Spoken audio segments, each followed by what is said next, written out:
Today on the Topic Show, Bud Light workers are upset that the company didn't quote-unquote stick with Dylan Mulvaney. UAW President Sean Fain, September 22nd live stream only with my charming personality and no censorship. Vivek on shutting down the Department of Education gets near 500,000 views in 7 hours. Vivek on Biden's trip to the UAW strike. Biden and Trump both on schedule to go visit the UAW strike. Rumble rejects demands for the UK government to demonetize Russell Brand. Bud Light employees admit censorship and it's even more widespread than we previously thought. Bud Light tweet censors a man for just taking Yingling out of the fridge. Microsoft on track for regulatory agencies to greenlight the purchase of Activision. UPS to target quote-unquote porch pirates. Amazon will run ads on their Prime videos. McDonald's to raise franchise rates for the first time in 30 years. And Costco recalls about 50,000 mattresses. All that and much more on The Topping Show.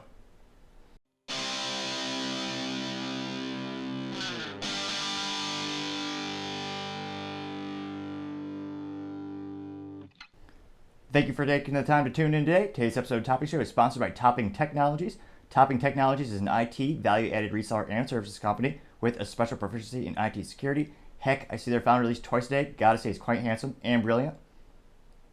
He's me, you see, that's the joke. If you're an IT leader or a business owner, you can reach the team at sales@toppingtechnologies.com. Also, we're still giving away a free flamethrower with every September purchase. Go to toppingtechnologies.com to learn a little bit more. And of course, you can mount it to an AR-15 like all awesome accessories should be able to. Lastly, trying to get to 4,000 subscribers by the end of September, so you could click that button and tell your friends. I would greatly appreciate it. Now, going over to the business part of the podcast, you have Microsoft on track for regulatory agencies to get the green light to purchase Activision. Now, this is an astonishing green light if they truly get it, since Activision in and of itself is huge, not only since their days of developing awesome games on the Atari 2600.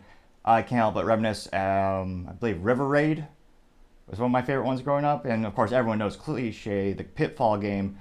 There are many good games, and they're only slightly better today with photorealistic types of graphics.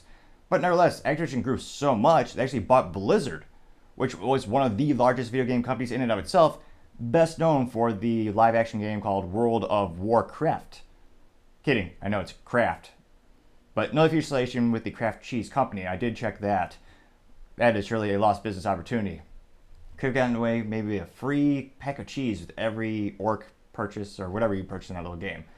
Nevertheless, it looks like the latest stumble came from UK regulatory commissions. The US actually greenlit it months ago. Now, Microsoft originally offered $69 billion to purchase Activision Blizzard, which I don't know if that was just a nerdy inside joke because of the number. Interesting. I'd love to know the analysis of how they really got there. Nevertheless, it looks like the Competition and Markets Authority, which I'll give them a B+. That's the name of the regulatory agency over in the UK. At least you know what the hell they do. Nevertheless, back to it says the Competition and Marketing Authority, or rather the Markets Authority, announced last Friday that their latest concessions by Microsoft, quote, opens the door to the deal being cleared.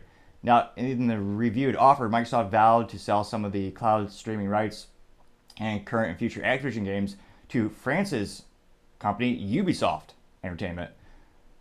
Now, they say that Friday's news represents, quote, a turnaround for the deal that was once thought over, as it had some challenges with the US-based FTC as well as the SEC, but those are actually cleared earlier this year. So let me know in the comments. It seems like the deal is about to go through. And I can't help but wonder how many video game companies are going to be left, or in this case, developers and publishers. Got now Microsoft, Sony, Nintendo. I mean, a lot of the indie game developers throughout the years have all been gobbled up. I mean, anecdotally speaking, one of my favorite ones growing up was Rare, which I think most people would probably know in terms of nostalgia of Nintendo 64. They made GoldenEye, which I would argue is probably the best game for the video game system. A debate in the comments section to be had for sure. But they would also probably be known for Banjo-Kazooie, and I believe also Conker's Bad Fur Day. All huge hits on Nintendo 64, and of course they made Perfect Dark, actually is another good one as well. And Microsoft bought them out a couple years ago. So, I don't know, I guess you do have Epic Games, you have Gearbox. There are a couple, but I can't help but notice more and more of them getting gobbled up by Microsoft. Seems like not a bad business idea. Just to start a video game company. It seems like they'll buy you out in a couple fiscal quarters. I'm only moderately joking.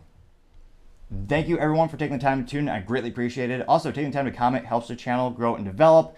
Don't forget we're giving a free flamethrower with every July, or actually, wow, time flies, with every September purchase at toppingtechnologies.com. Click the website for additional details. Also, thank you so much. I really appreciate the feedback. If you can take the time to click that subscribe button, trying to get to 4,000 subscribers by the end of the month. So I greatly appreciate you clicking that button. Also, don't forget to take the time to tell your family, tell your friends, tell your coworkers, heck, tell your enemies, tell anyone and everyone. Just stay safe and fight the good fight.